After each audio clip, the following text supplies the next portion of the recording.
Howdy, howdy, howdy, howdy. Good evening, good night, good day, good morning. I think that Ben does the big intro stuff. I hope microphones and subtitles and stuff are all coming through. Um, big.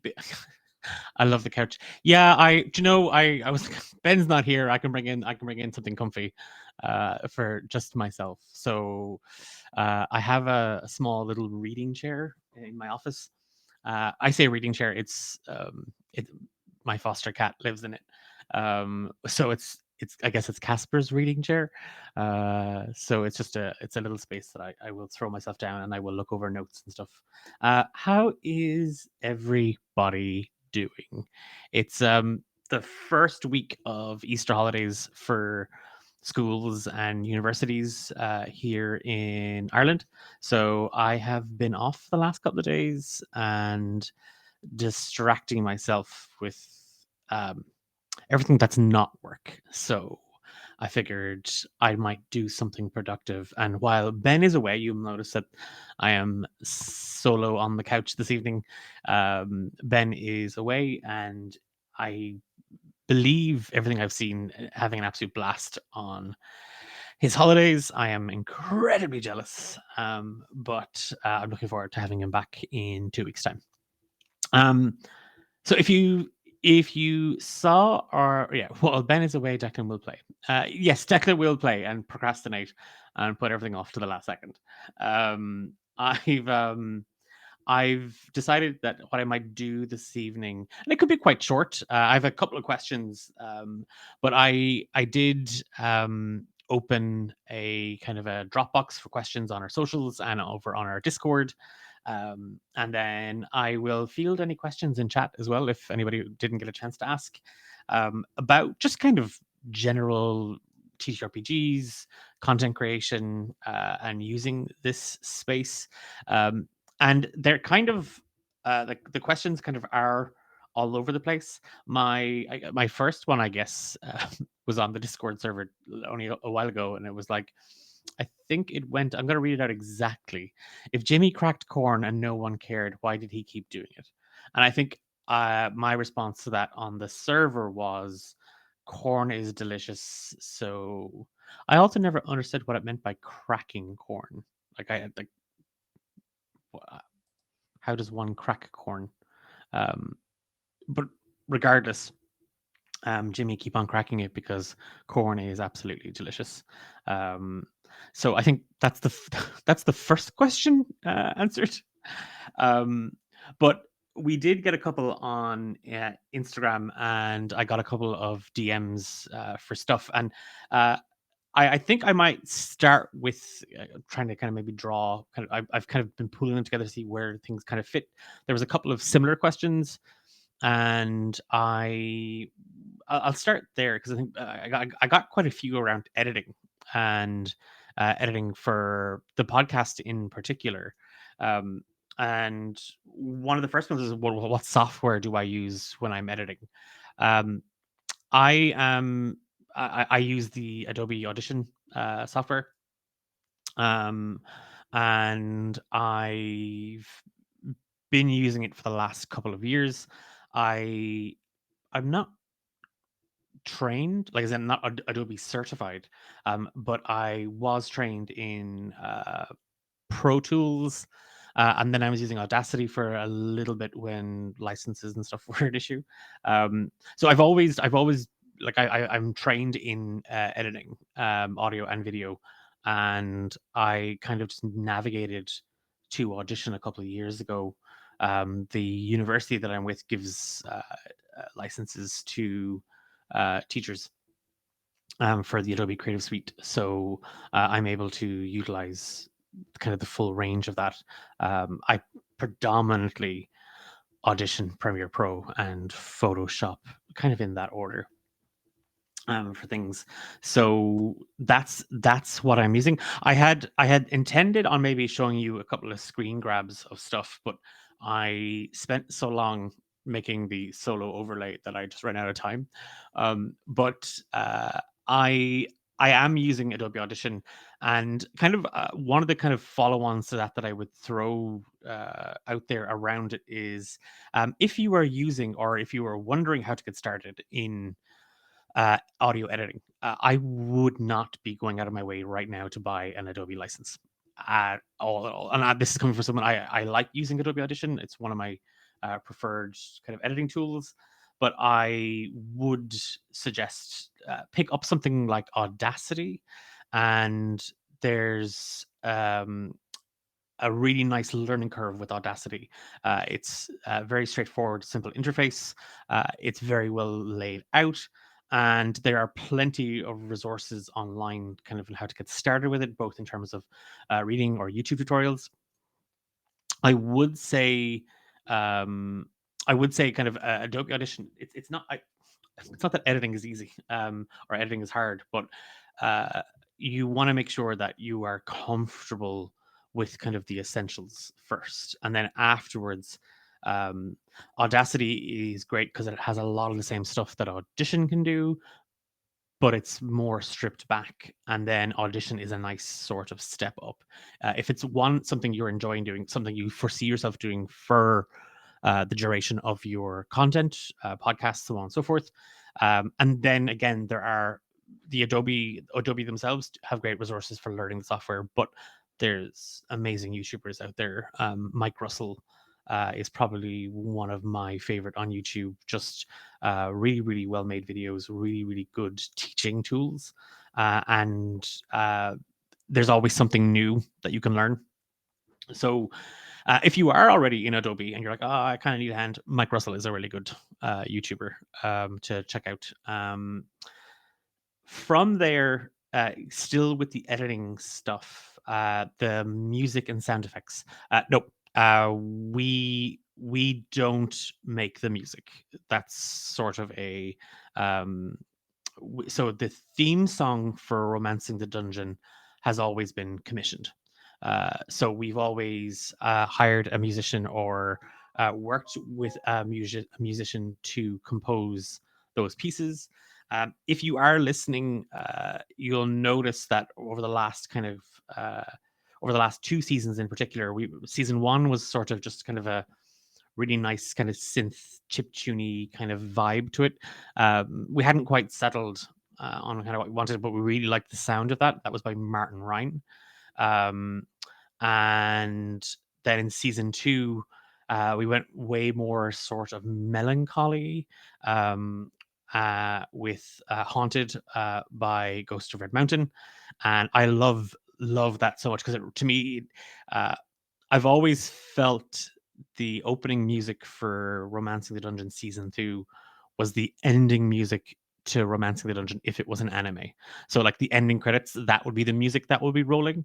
And I can kind of see it all in my head. It's this really nice sort of um sad pop ballad. Like if you again, if you're looking for a musician to collaborate with, Ghost of Red Mountain, you'll find them. I'm not sure if I'm sure they're on Blue Sky at this point, but um, they were the ones responsible for that.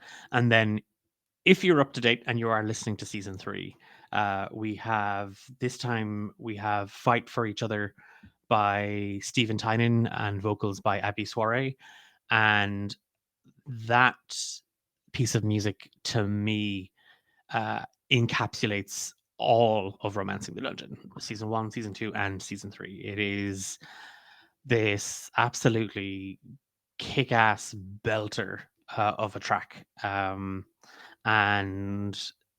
we've commissioned those. We've always kind of worked with artists to make those, whether it's Ghost of Red Mountain, Stephen Tynan, and Abby Soiree, or Martin Ryan.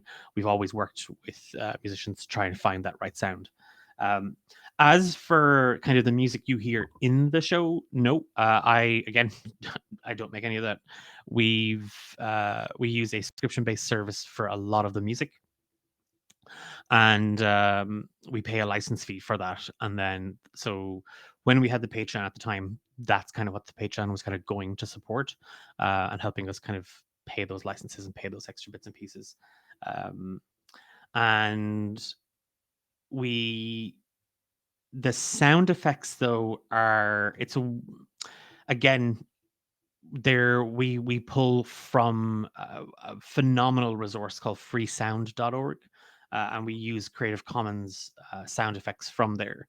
And a lot of the times, the sound effects for the soundscaping you hear in each episode are a mishmash of lots of different things coming together to help fill out that scene. And all of the spells you hear. So when Hephaestus casts Burning Hands, or Nate gives Bardic Inspiration, or AJ accidentally casts Minor Illusion, I make all those, or the second editor, Louise, we will make the spells, and that is us kind of working with lots of different effects and sounds. Some we download, some I will make, and we will just hush something together. I struggled for a long time. It was during the Rosgrapers After School special, and I'm pretty sure it was the Entangled spell or something to do with vines, because I could not find a piece of I could not find the right sound for it. So I remember just going outside with my phone and just recording myself um, messing with some of the branches and kind of leaves out in my um, uh, garden. So I've done, yeah, we've done that to try and get a few bits and pieces. Sound design and particularly Foley is something I'm really, really interested in. And I love doing when I have the spare time. So a lot of what you're hearing, we are either paying for through a subscription service, or we are compiling and compositing from uh, uh, kind of free resources and Creative Commons audio. And again, sometimes it's attribution, and you'll see we always, if we're using sound effects that we didn't make or weren't Creative Commons, we always license. Sorry, not always license. We always indicate that, and we always give credit to the original producer of that as per the attribution license that we're using. So therein sort of lies kind of a nice direction to um, the one of the first questions I had about editing, which was, what's the worst thing to edit and what's the best thing to edit? I can say this without hesitation, and Zula kind of goes to what you said there about what my spells might sound like, or what they sound like when you cast them. I absolutely hate making spells. And there's nothing worse. This is the worst thing about editing. There's nothing worse than one of the players just out of nowhere will cast a brand, like they've leveled up and they've got a new suite of spells, and we don't have anything made for those. So I don't sit at home making the full list of all the spells as per what's available to every class, and we have a library. We make them as we go along. So the old reliable Eldritch Blast, the old reliable, Cure Wounds, Light Spell, you know, God, they're great, because when they come out, you're like, oh, we have that. We have that since season one. Um, and we have this wonderful library of spells that we've been making over the last couple of years. But then they level up, and then there's a whole new amount of spells, and it's like, okay, I'm in the middle of a flow. I'm in the middle of a really nice structure of editing. I've got a good sort of rhythm to this, and then boom, it's I cast. I don't know what did I have recently. That, oh my god, yeah, so annoyed. Uh, I there's a. It's actually in the most recent. Not the. It's in my. I'm about to finish the edit of it, but Sam, who plays Nate in Romancing the Dungeon, cast Find Steed, and I spent ages, ages editing that spell, like, because I was like, I needed it to sound kind of like sort of ethereal, as if, like, this steed is being drawn out of magic and just kind of randomly appearing. Um, and I really wanted it to have that sort of like almost like summoning, something in Final Fantasy 10. one of those kind of moments, and I spent ages trying to find the right hoof sounds and so on and so forth. Only, only for uh, only for me to realize that about so I created the spell. I'd spent at least 45, 50 minutes creating that one spell. Um, for me to continue on with the edit and then to have Sam go, actually, yeah, that doesn't make sense. I can't do that. Can we retcon this? So I spent ages editing the spell together, put it into the episode, and then about 10 more further minutes into it, I just realized that, yeah, that doesn't make any sense. Yeah, no, yeah, yeah. So let's just not do that. So, and like close to an hour of my editing time went on editing this one thing for it to not get used. So yeah, I was a frustrated was the word I would use, but it happens. That happens all the time. It's kind of why we've um, you've heard me say this a couple of times, but I've often felt that Romancing Dungeon is closer to a an audio drama than it is an actual play, um, because sometimes we will call for that. Uh, I did Zool have a kind of a sharp whistling sound in it. Maybe Nate would cast it. Oh, he did. He casts it later on, so you'll get to hear it. If I don't know, if you're listening to Romancing Dungeon, but he does cast it later on in a later episode. So it can be used there. I've just saved myself the time. That's all that was. Um, but that is the for me that is probably the worst thing about editing. Not the having to um not the having to kind of make the spell and then, oh, it's not being used, but more just the that interruption to your flow of, oh, I'm here structuring this really fun narrative and I'm doing a lot of work. I'm kind of chopping sections out and moving bits around and that, and still trying to keep this kind of flow to the story, and that then gets sort of just interrupted by the, oh, hang on, we don't have a sound effect for this, we don't have a spell sound for this. Okay, I gotta switch brains and go from sort of narrative design into like cr- excuse me, creative sound design, which is still fun, but the two halves of my brain. And I think Louise, who plays Fia, says the same thing, that that is often the worst. It's the worst thing about editing. um and then the best thing, because it was a two-parter, the best thing about editing, um that's kind of weird. I really enjoy editing. Like um I find it really uh really relaxing, and um I do. I find it really, really, really enjoyable. I guess for me, one of the best things is uh, the little things that I get to hear that either don't make it into an episode, or just getting to listen back and hearing, how much people are invested, how much people are immersed, how much people are enjoying themselves, is always a lot of fun, because you know when you're playing a TTRPG, like, unless it's recorded, it goes into the memory bank, and we don't get to remember all the details. We'll remember the big battle, we'll remember the epic monologue, we'll remember that wonderful moment between our characters, but the quiet times, the downtime, the little banter at the table, all that gets recorded for us, and I get to listen back to that.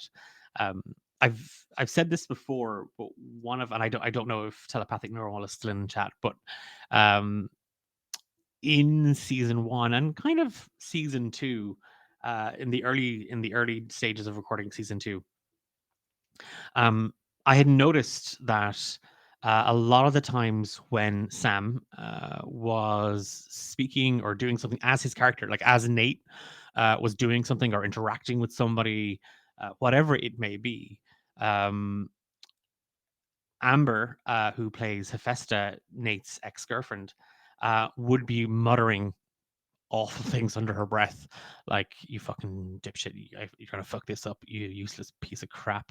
Like, just like all this really funny little kind of as a character to a character that she despises, just sort of like the same things that we all do, where you're like in the meeting and you're like, I fucking hate this. This is the worst thing ever. For fuck's sake, jeez, oh, get me out of here. A lot of that was getting picked up on. Um, I, I get that. I get to listen to those things. Then there is I guess the other advantage in uh, I one of my passions is storytelling, and then I sit down with this raw audio, sometimes 2, 3, 4 hours long, as an audio file, and my job is to break all that down and assemble it into an episode, 2 episodes, 3 episodes, and figure out how that's going to flow and how it's going to work. And there's a whole chunk here, and sometimes it is. There's a lot of like, hey, actually, can we check this? Can we get a rule check on the wording of that? Or and that happens. We cut all that out, thankfully, unless it's often a kind of a table decision where we're like, hey, as a group, as a table, we're doing this from now on. Um, then I'd be reluctant to keep it in. We don't keep a lot of the rule stuff, again, in the actual show, because again, we said it from the start. If you're looking to learn how to play D&D, we're not the table to learn from, because we're barely playing D&D. um we're it's a nice mechanic for our improvisation, but uh we're not teaching it really, and we're breaking it a lot of the time for the sake of the story and for the sake of characters and so on and so forth. But I am uh I guess, yeah, I get the kind of, I get to be creative in the narrative design. So I love the little table moments, and I just love editing. I'm sorry, I do. I know I just gave out about editing sound effects and stuff, but I I really really enjoy it. It's a lot of fun. I know I do not catch everything at the table while I'm studying my character sheet and spells. Yeah, and I that is like, I am just as guilty, Zul, as the DM sitting there, and you're trying to, you know, okay, so they're going to go into this room, but in that room, this thing's happening, but also they need to do this, and they've just asked me that, and you miss things. So I guess for me, it's sort of like, roll tape and get to listen back to it. Um, our recorded game is totally unedited. None of us have time for that. We barely have time to play once a month for 3 hours. Yep. Nope. I 100%. I again, for me, I have it's useful for me because I teach sound editing. In For the record, I'm not saying, and I sit there and I edit the podcast, and that's how I teach my students. I mean, like, the hours I spend editing are kind of going into my craft. And so I go into a classroom with, oh, hey, look, there's this new thing when it comes to sound editing. I've spent the last kind of week or two learning it, and now I can show you guys what this is and how you might use it in your projects. So there's the payoff there for me. There's also this pipe dream of maybe going on a job share, half timetable as a teacher, and maybe making up my hours as a freelance editor in sound. So if your table is ever looking for somebody to edit, um, not right now though. Not right now. I barely have time to. I barely have time for myself. But it's a lot of fun, and I've listened back to Romance in the Dungeon. I I yeah, it's one of my favorite things, every now and again, to just like go back to the start and like, oh, we started there, and this is where we've kind of come from, and spotting like a little bit of the connections that may not have been obvious at the start, but now they're there, and I get to see kind of original plans in season one kind of unfolding. Um, so yeah, I guess I hope that it kind of uh, answers that. I mentioned a couple of different resources and stuff like that, a couple of different YouTubers or websites for editing. I'll pop them over on the Discord, if anybody is interested. If anybody wants to take a look at those or use them for themselves, um, they're really really. I can't recommend freesound.org, or the YouTuber Mike Russell for audio editing tips and tricks. Um, so definitely worth checking out. Um, And then, oh, sorry, there was one other question. How long does it take to edit an episode? So now they didn't state whether it was podcast or videos, but we don't edit any of the videos on our YouTube. They just go up. So they're recorded live on Twitch, and we export them over to YouTube as they are. We don't, there the odd time, okay, if a connection dropped and Ben all the Ben and Declan on our roll episodes go on the homebrew quest, and sometimes my internet will just drop out and I have to edit that together. So um I'll take the two pieces that are, um, split, and I'll edit those together. That's it. That's all I'll do. After that, the rest kind of stays the same. I don't do a whole pile of editing to any of the video stuff. Um, Podcast though, that's um, that's a little different. I Again, like that question it's a hard one to kind of answer because it's like, how long is a piece of string? And that feels like such a cop out to the question. But it really does depend on the it really just depends on like how long was the episode and what happened in it. So if I can at all, I split the episodes into those um like I'll split a recording. That recording could be 3 hours long. That might be one solid episode that's 90 minutes, and that means trimming off the rest. Or sometimes they become two episodes, two kind of hour and a half episodes that get whittled down to about 70 minutes, maybe three micro episodes, depending on kind of what's come out of it. But the editing itself, it's a couple of days to edit an episode. It's not like Zool, you were saying that your recorded game is totally unedited. I get why that happens because it takes a huge amount of time, and it's not just the sitting down and chopping it up and putting it together. It's the sound design, it's selecting the music, it's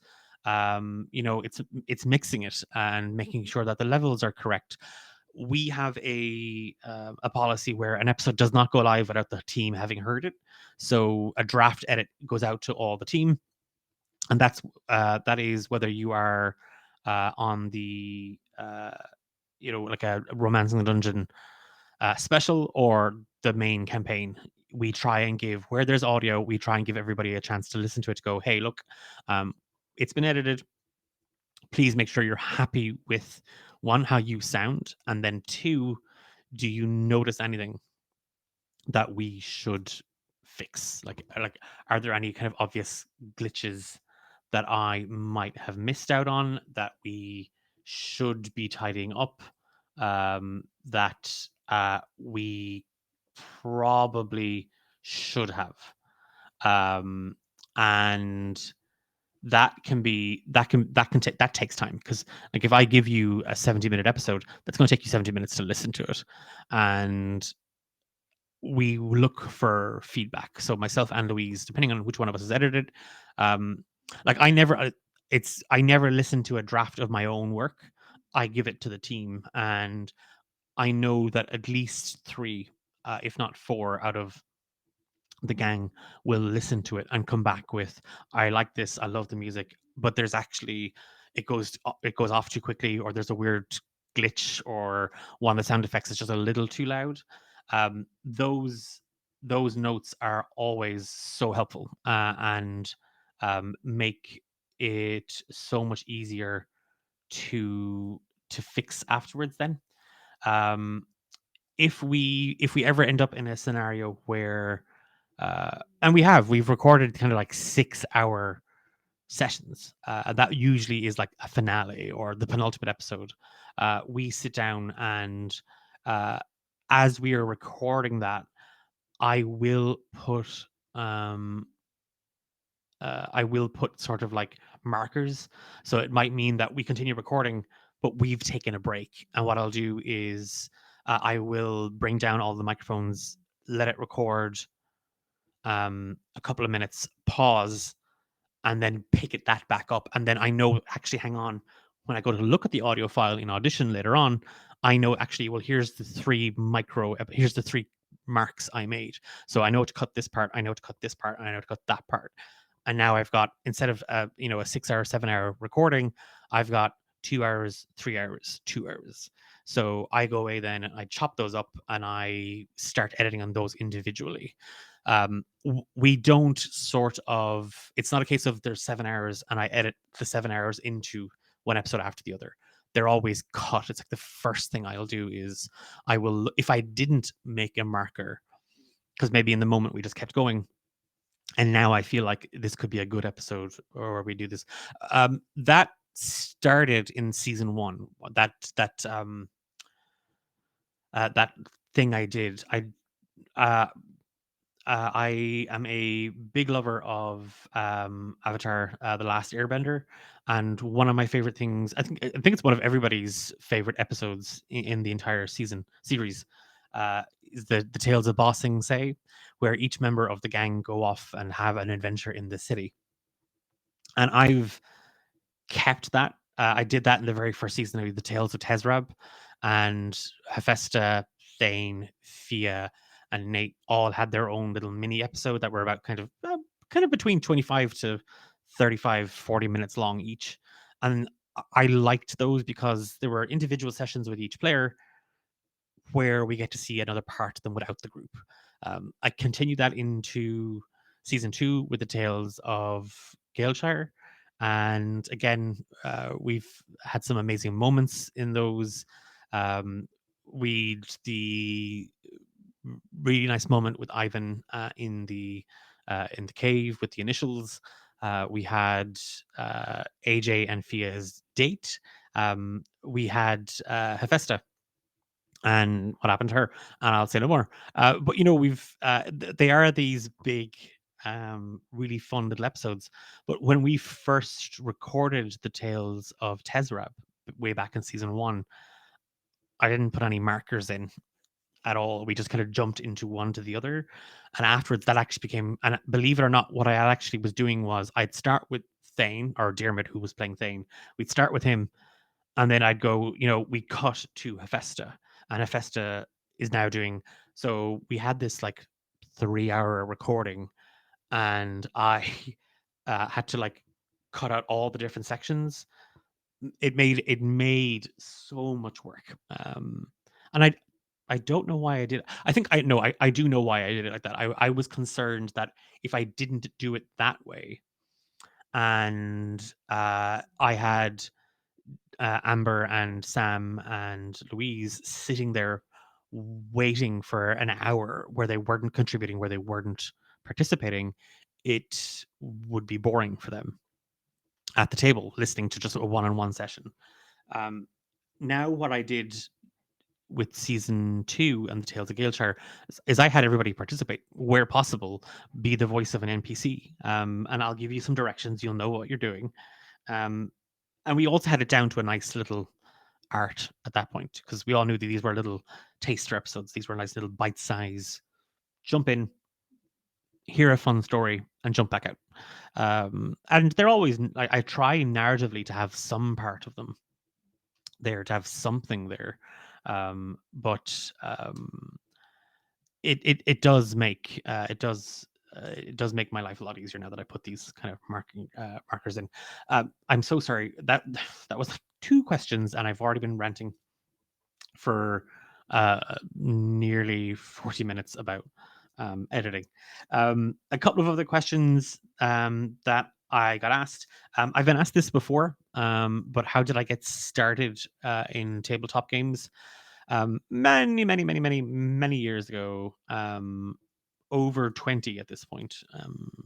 Yep, over 20 years. I Just before college, I joined a forum online for Buffy fans, and it was sort of a play by post game where we were all students at Sunnydale High, and we were just yeah, we were just playing out kind of Buffy fan fiction, which was kind of my first foray into role playing. And from there, then when I went to college, I joined a gaming society, and they would run regular TTRPGs, and I'd never sat down and physically rolled dice at this point. But I applied for a game, and that was kind of where the bug bit harder.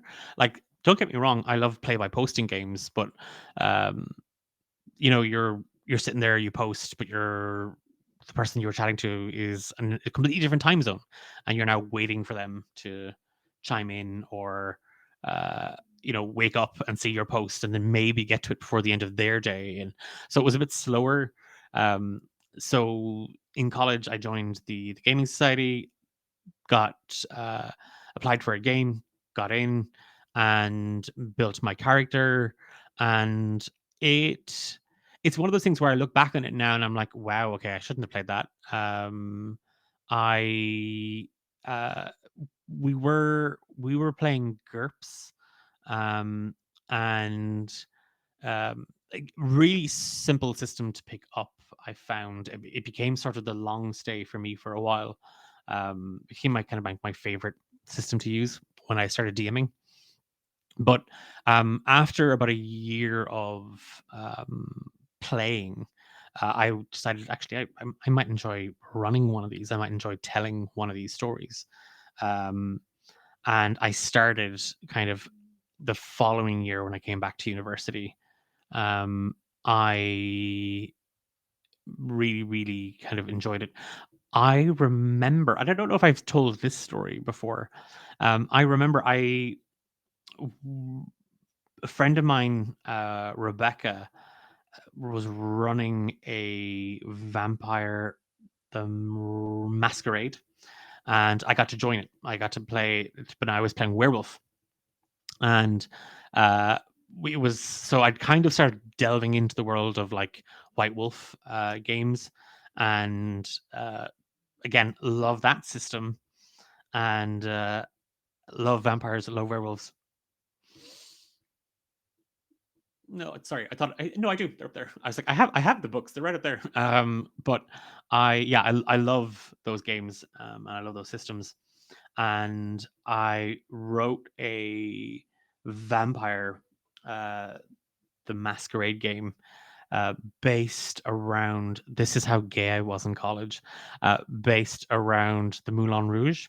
And I don't like, as in, yes, the Moulin Rouge, but also around the movie Moulin Rouge, where Satine, who Nicole Kidman was playing, if you remember, she had this, I think it was like pleurisy, or I mean, we joked in college that it was black. She problem breathing, and she was coughing up blood.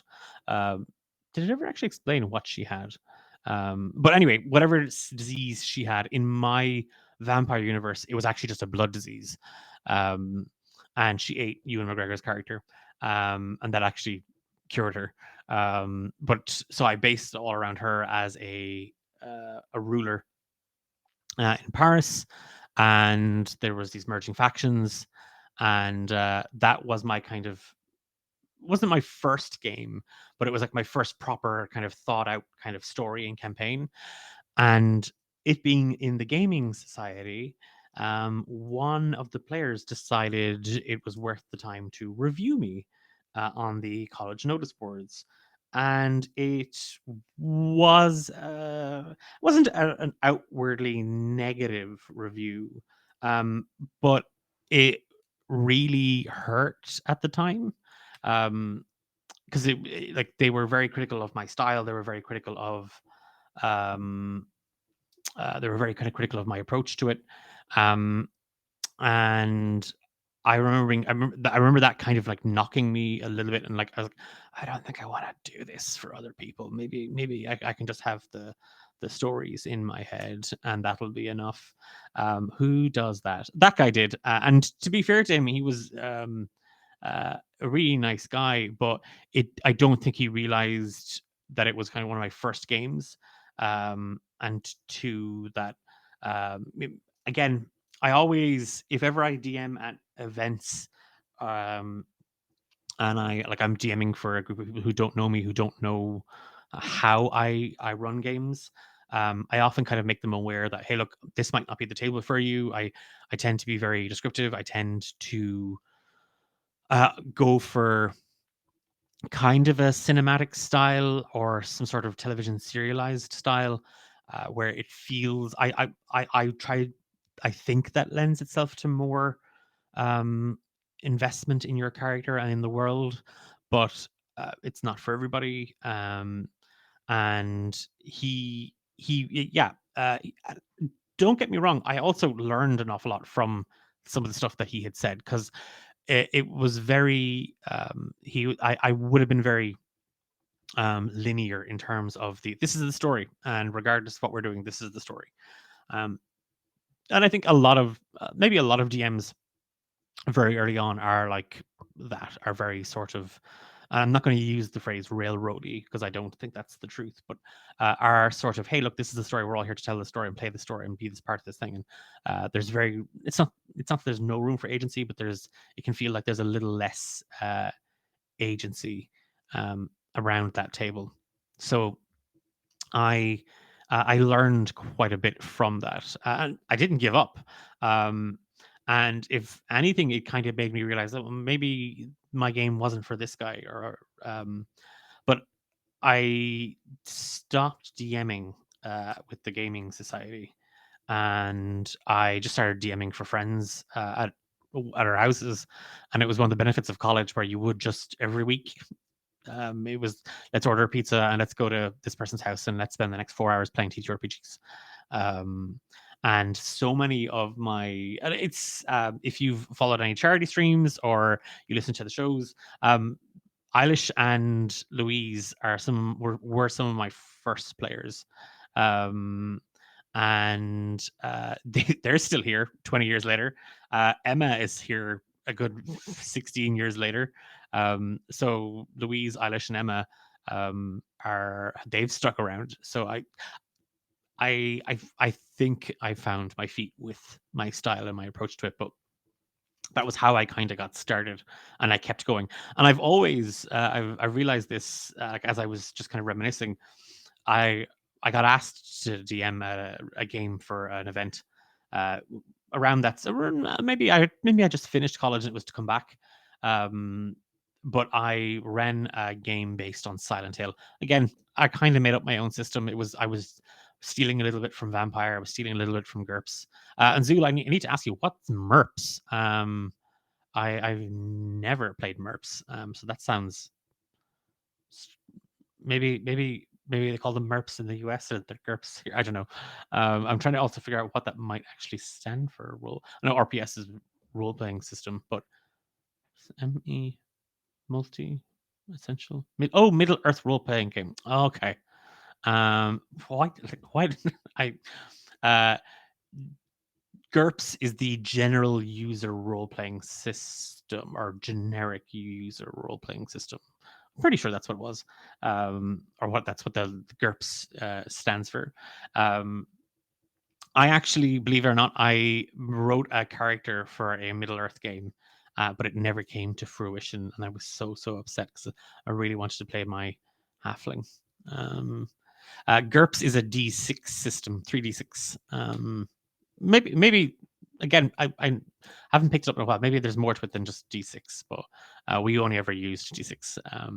When I picked it up and I started DMing it, I only had D6. So I think I actually still have the first D6, or at least one of them, around in the collection of dice that I have elsewhere.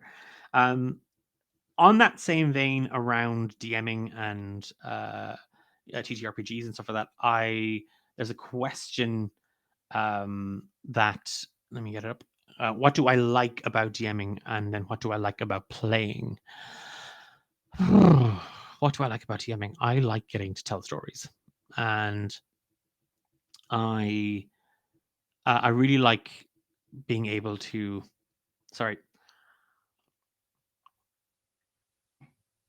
this is the disadvantage of not having a Ben here. Ben could have filled in that gap, but I am also his company. It's the other thing I'm missing. But um, what do I like about him? Yeah, I love telling stories. Um, I love getting to kind of figure something out in my brain and kind of go, I wonder what would happen in that scenario, and then how does that play out when I hand it over to 4 people or 5 people to play it? Like, where would it go? What would happen?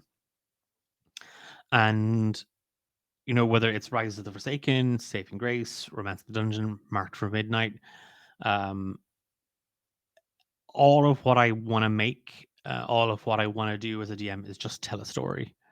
Um, and I feel creatively that does an awful lot for me. But um, I've been thinking about this a lot actually lately because I've seen it come up a couple of times. There was Ben actually made a comment, and there's channels in the Discord that you might not be able to see because they're other games that I'm working on or developing with people at the moment and are currently underway. But um, Ben made a comment. Not gonna lie, full on forgot I was playing in a Declan game. And then before that, there was a comment. Um, Let me see, where was it? Um, Y'all get to meet my tree boy, and no trauma will be had. We'll have a good time if I know Declan, and I think I do. And then and one of the other players came back with trauma, Declan, no. Um, and I'm wondering, uh, do I? It's weird. It wasn't. It's not necessarily imposter syndrome, but it's the sort of the paranoid little creative in me who's like, oh no, is my work like is what I'm doing silly, or is it am I a one track pony, or and I know there was nothing meant by any like those comments other than just good fun, and they're all wonderful people, um and that, but I think you're like I don't want to say your brain, but I think a lot of creative people, your brain goes in that direction of oh, is that something that I do an awful lot? And uh I I think one of and I think particularly that comment around the trauma, um that trauma joke, um is I look for a lot of investment in my games. Um and and it doesn't, to me, it doesn't matter if it's a one shot, like if it's a sit down at this table and whatnot. I want you to feel connected to that character. I want you to feel like you're part of that story that I am helping to tell, that you were helping to tell. um and I think a lot of my games tend to have an awful lot of heart and a lot of emotion in them because I put them in. And I personally put a lot of my own emotions into what I'm doing. um and I'm very, very fortunate as a game master, as a storyteller, as a writer, as a performer, TRPG performer, around my table, to have very like-minded and similar people, that people who will just switch into that mode, that forget what's going on outside the door behind you, or outside those walls, um, and come play a game, come tell a story, and you are part of that, you are a big part of that. It's also why I feel like I a lot after sessions I'm very emotionally drained, and my brain is kind of firing off in a million different directions.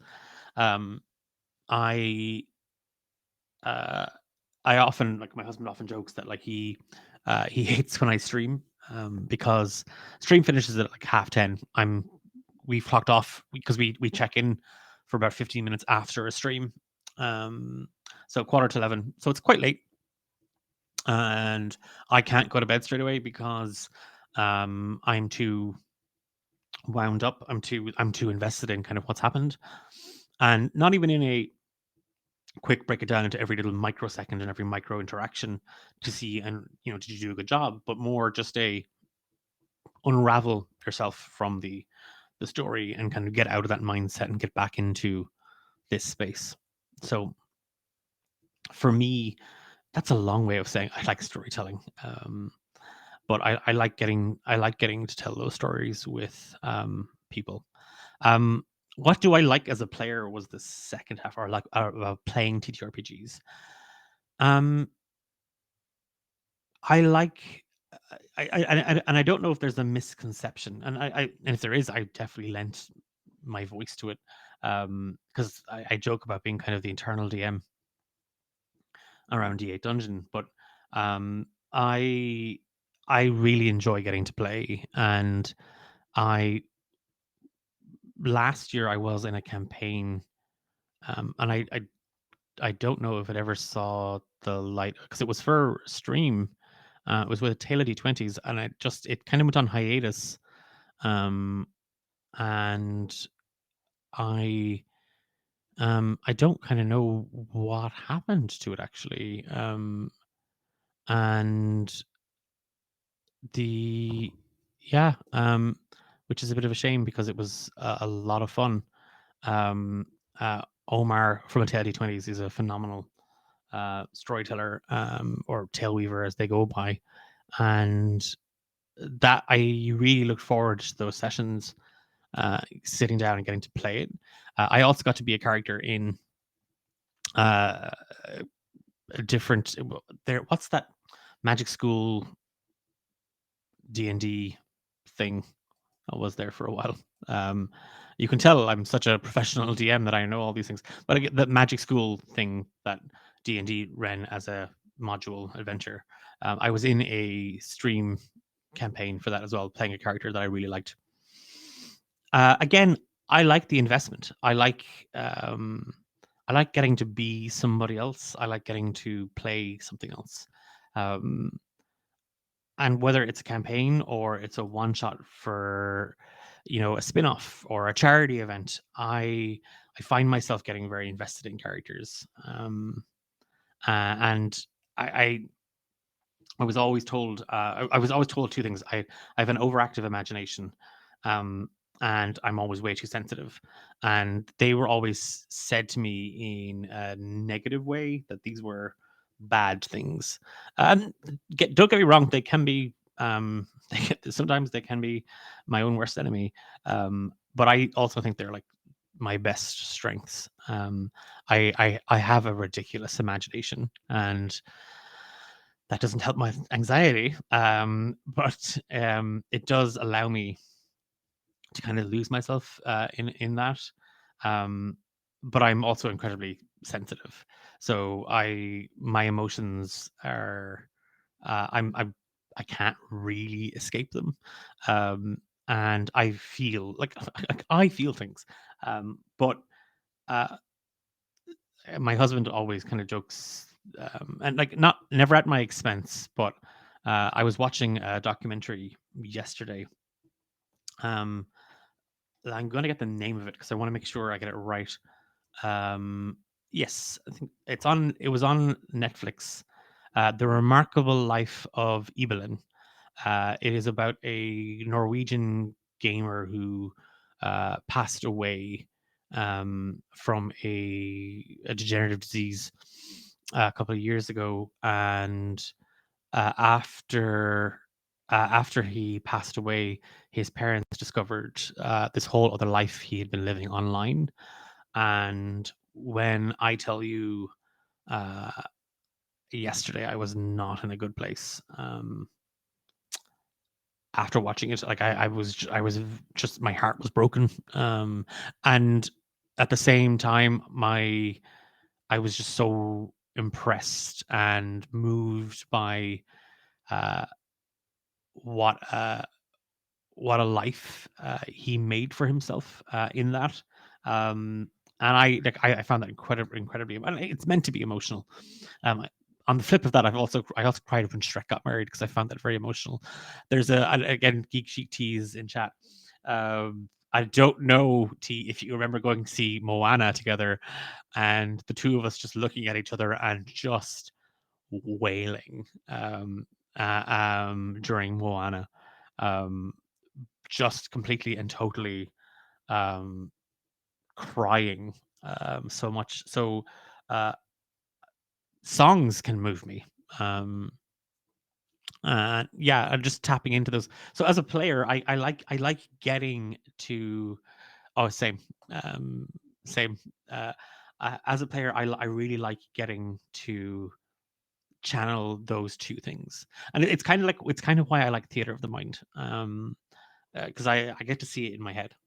And I get to kind of look at that. And I think it was Dahi or was it Emma, a member of D8 Dungeon, asked the group kind of like, how do you see the games in your head? Like, do you see yourself in them? As if you were playing it, walking around, or are you like watching it like it was a TV show?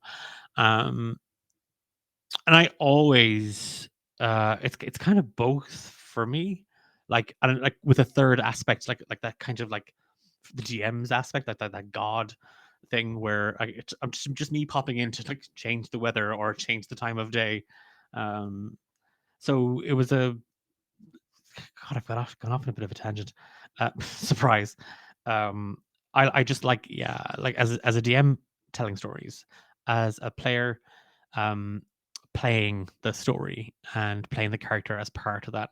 So again, if your table needs somebody, if you need someone for a short little investment, you need someone to pick up a player character to help with the direction you're going in. I'm here. I'll do it. If I can find the time, I will do it. Um, so yeah, um, I there's a question around um recasting a movies. I gotta make sure I get it right. Uh and then again, let me get it. I want to make sure I have it spot on because I only kind of took spark notes for this. Um where are we? Um if you could recast a movie with characters from tabletop role playing games, who would you recast and why? Oh, interesting because oftentimes that question's asked the other way around. Where if you could cast actors to play the characters in your games, who would you pick? Um, I'd like this is gonna be like uh, I'd love to see the cast of Romancing the Dungeon in like one of those 80s kind of rom-com rom dramedies, like The Breakfast Club. Like it would be fun to see, Hephaestus, because you can see them already. Like you can see all of them there in that. Um like uh Hephaestus is the angsty kind of not goth, but goth adjacent girl. AJ is the preppy jock. Um, let's face it, Nate's the dweeby little dorky fella who is just trying to be cool. Fia is your Molly Ringwald. There's yeah, yeah. It would be it would be fun to kind of see them in that. I definitely think the cast of Saving Grace should do the craft. Um, like just for the shits and giggles of it, I'd love to see um, that sort of redone with the cast of Saving Grace. Lord, like I'm trying to think, Rise of the Forsaken. Where would that go, and what would they do? Ah, the joke is to say Groundhog Day, but I don't know where I'd cast them in. Um, TV show wise, though, they do give me sort of. I was going to say Prison Break would be a good one. So yeah, I could see if it's not necessarily a movie that I'd have to cast them in, and TV show wise, they definitely Prison Break or maybe even Ocean's 11 a little bit. It could work. Um, Marked for Midnight hasn't come out yet. That's starting in 11 days. It's starting 28th of April. I'm really looking forward to that coming out, and for everyone getting to play it. I talked to we had a meeting, kind of a character prep and planning meeting the last day, kind of finalizing a few bits and pieces. So we got to kind of chat about where that's going and what the story is going to be. But I'm yeah, it's going to be. I'm curious to see kind of what what happens on it, and where it kind of goes from there. Um, After that, though, yeah, I think that's kind of all of them. Like, I don't think there's uh anybody else, or any of the other shows missing. Um, yeah, I think that's everybody. Um, yeah, I think they're all kind of good fits, within within those parameters anyway. Um, the next question. This is more to do with kind of running games and stuff like that again. Um, Actually, I tell you what, before, because otherwise I'm gonna for because the chat's kind of gone past. But Zool, you asked a question. Have you ever been in a TTRPG where people dressed up for their parts? And what genre? So, yes. Um, uh, I've done it. I've actually done it a couple of times. Um, So, and now that I think of it, always kind of for charity streams. So last D8 Dungeon Drive, I ran Prom Invaders, which was like a comedy one shot about aliens invading a high school prom and trying to become a queen or prom king or prom queen. And the whole crew dressed up as like what they envisioned their characters would wear to prom, but as aliens going to prom. Um, and I dressed up as the principal, um, but as we discovered, I was only dressed as the principal from the top up because the rest of me was just wearing shorts. And I because it was really warm. It was a really warm July, August for us, so it was too hot in my office to work. So I was just wearing shorts. So from from the top up, principal; from the bottom down, party time. And that unfortunately got revealed on stream when I had to turn around for something. And then yeah, Emily came for me in a big way. That the other previous time to that, then not last year, but 2 years ago, um, we ran a game of random D. So random DMs is a show we have here on uh, G8 Dungeon, where every session we are running a modular adventure, but every session one of those players is DMing the continuing story. Um, and I figured, well, let's give it a go as a one shot, like, and people can donate to swap out the GMs very, very quickly. It was absolutely manic, but I wrote the sort of the prologue to the event, to the one shot, which was we were all in a great battle. We were frozen in time, and we woke up in a what we believed to be a crypt. But I asked everybody to kind of come dressed as their characters.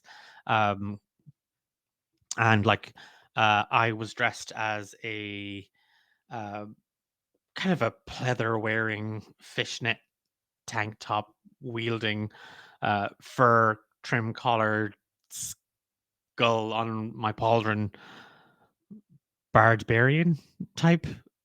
I pretty yeah, it was maybe I was just a bard that was trying to pretend to be a barbarian.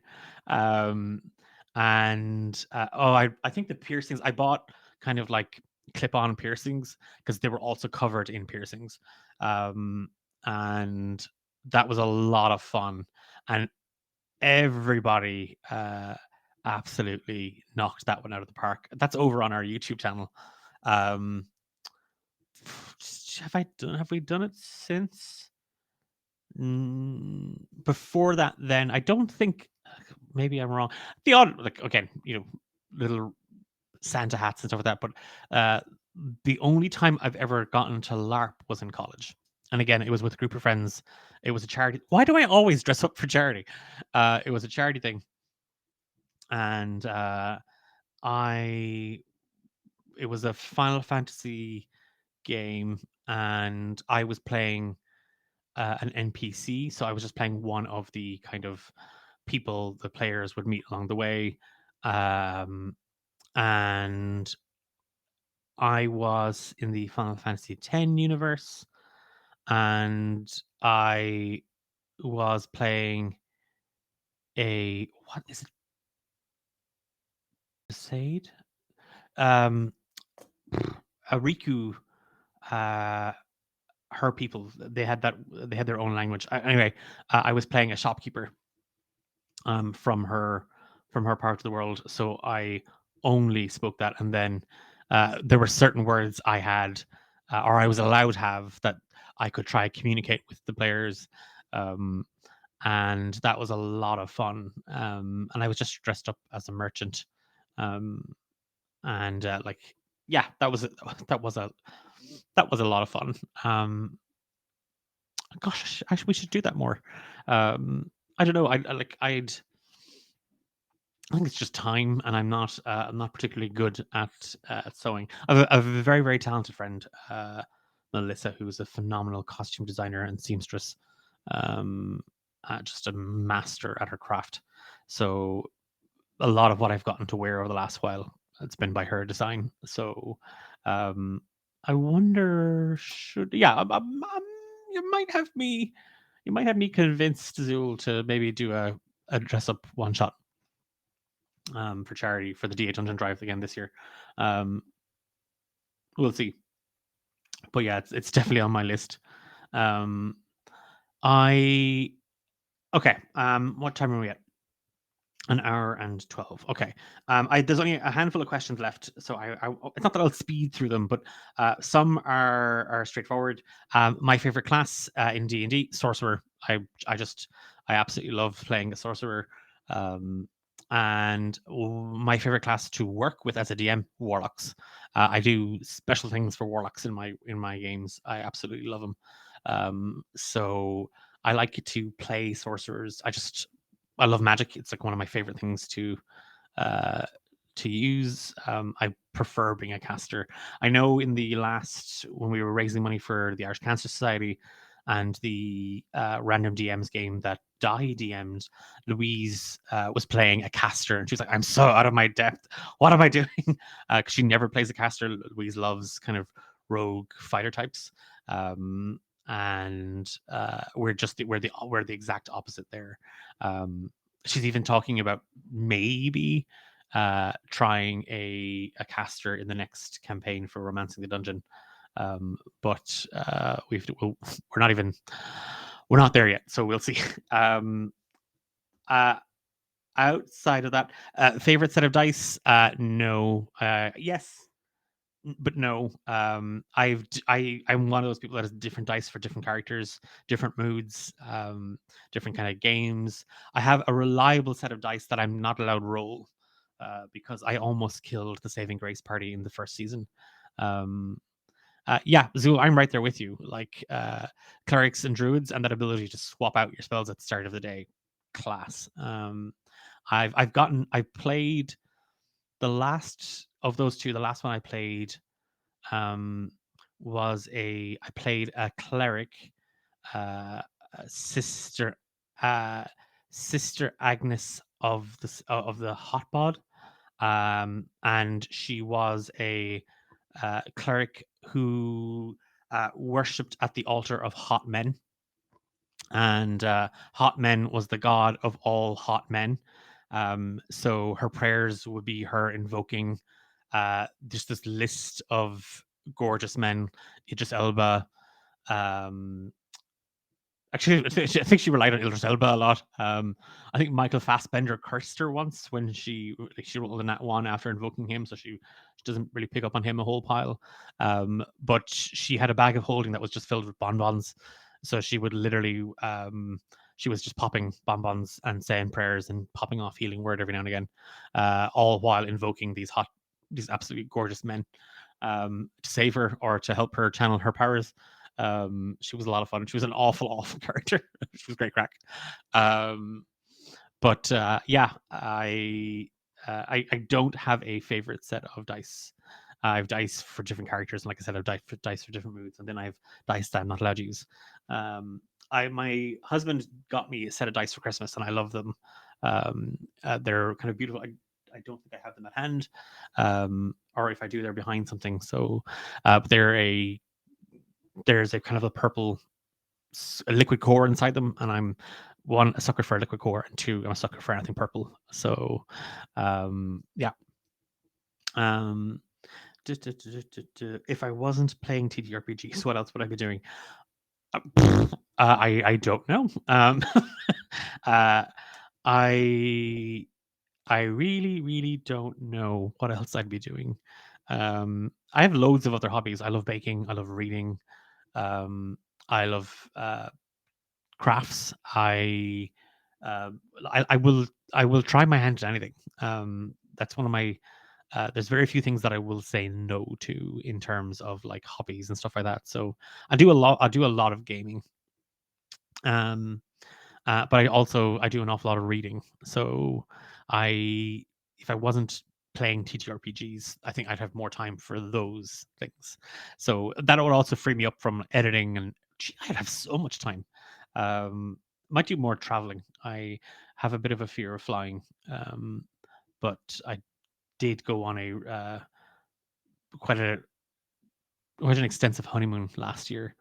I was flying from Shannon to London, London to Taipei, and then a couple of days later we went from Taipei to Penghu Island back to Taipei on the same day, Taipei to Tokyo, and then we traveled across Japan for a couple of days, and then Osaka to Taipei, finished the rest of our time in Taipei, and then Taipei to London, London to Shannon. So that was the most amount of flying I'd ever done. It's not that I'm over my fear of flying, but I think I'm more used to it now. So I think I might travel more because I definitely have way more time for it. Don't tell my husband I said that though, because he'll make me give them up. um, there was a question.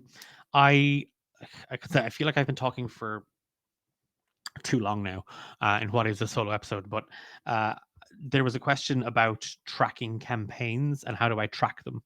So I think I might end with this one. Um, and I might even talk to Ben about maybe making it a longer episode.